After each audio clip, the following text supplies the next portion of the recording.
There are more lions living on farms across South Africa than there are living in the wild there, and undercover photos just released show a glimpse of what life can be like for one of the world's most majestic species. Cubs at a squalid breeding center were too ill to walk, and lions were so badly neglected that many had gone bald from mange. Inspectors who raided the South African farm found more than 100 lions, tigers, leopards, and caracals in overcrowded conditions, deprived of water to drink. They were kept in filthy enclosures where parasites spread easily. Photos show many of the animals destined to be either shot by hunters for money or slaughtered for their bones in the country's lucrative industry, were almost entirely bald because of parasitic infections. Animal welfare officials have charged the man suspected of running the center with breaking animal protection law. This is just one facility in a network of about 200 facilities that cash in on people's desire to be close to the big cats. Advocates at Humane Society International, HSI, have a name for the cycle of exploitation that is perpetuated by these farms. They call it the snuggle scam, an industry that takes money from tourists who pay to pet, feed, and take selfies with the hand-reared lions, unaware the farms are businesses that sell the animals into their deaths, as The Independent revealed last year. Officers from South Africa's National Society for the Prevention of Cruelty to Animals discovered 108 neglected animals living in conditions they described as horrendous at Pienica Farm in the Northwest Province. Other issues such as small enclosures and inadequate shelter, no provision of water, overcrowding, and filthy and parasitic conditions were noted in the camps that contained the lions, caracals, tigers, and leopards, said NSPCA Senior Inspector Douglas Wohlhuter.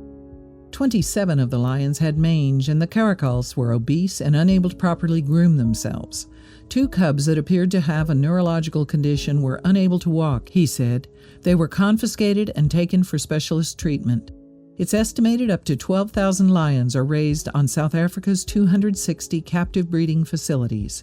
The country's quota for exporting lion bones is 1,500 skeletons a year. The trade in lion bones for Asian medicine grew out of the hunting of captive-bred lions. After the squalid farm was discovered, conservation group Humane Society International Africa called for the South African government to shut down the captive breeding industry. Audrey Delsink, wildlife director of HSI Africa, said, "Lion cubs are ripped from their mothers at just a few days old to be hand-reared by paying volunteers from countries such as the UK, who are misled into believing the cubs are orphans. The cubs are exploited their whole lives, first as props by paying tourists, then later as part of walking with lions safaris. Things only get worse for the animals as they grow up. Once too big and dangerous for this, they are killed for their bones, which are exported to Asia for traditional medicines, or sold to be killed by trophy hunters, largely from the United States, in canned hunts in which hand-reared lions are shot in a fenced area. The fate of the lions will depend on the outcome of the legal process," Ms. Delsink said. Pienica Farm is reportedly owned by Jan Steinman, a member of the Council of the South African Predator Association, SAPA, which says it does not support canned lion hunting but stands for responsible hunting. A statement to The Independent by SAPA said, "SAPA is aware of the complaints. It will now be dealt with in terms of the SAPA Code of Conduct and disciplinary process. Corrective measures will be enforced once the SAPA Council processed all the facts at hand." South Africa is home to fewer than 3,000 wild lions, but in these farms there are more than double that living in cramped conditions. In this particular case, charges have been filed against Pienica Farm. The 2 cubs who couldn't walk were confiscated and brought to a veterinarian.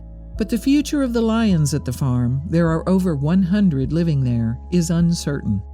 These animals can't just be released into the wild as they've been captive bred and have no idea how to survive, Delsink said.